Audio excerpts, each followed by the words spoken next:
Of course, we haven't done the originals yet, but my number one port is Elevator Agent.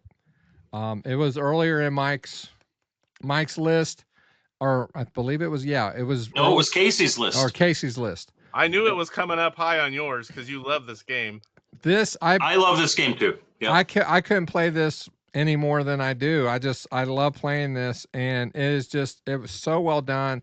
And we were alluding to what you were telling us when you were on the podcast, John, about how long it took you to make this, and the love and the time that you put into this. It definitely shows when playing this game. And there are different options in the game as well. You can go into different buildings, have different kinds of buildings. You can play with another person. You can play against another person. You can alternate if you're playing against another person, or one could be your regular character. I forget what his name is. And then another one can be a super spy agent that's out to get you. So, they're trying to get you, and you're trying to get to the bottom of the building. So they're doing everything they can to get you to stop. But I haven't really been able to play around with that too much because I don't really have too many that really would play with me. I don't have nobody to play with.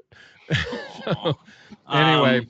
Jesse asks, was Mappy mentioned at all? And it's absolutely worthy of being on the list, but no, it didn't make any of our top fives. But it's absolutely worthy, like we said earlier.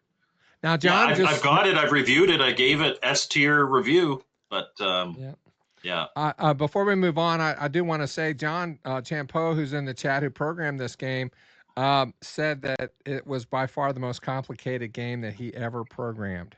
And Mappy was the second most complicated, so that's. I told him in chat, I was like, and it shows because that game is just amazing.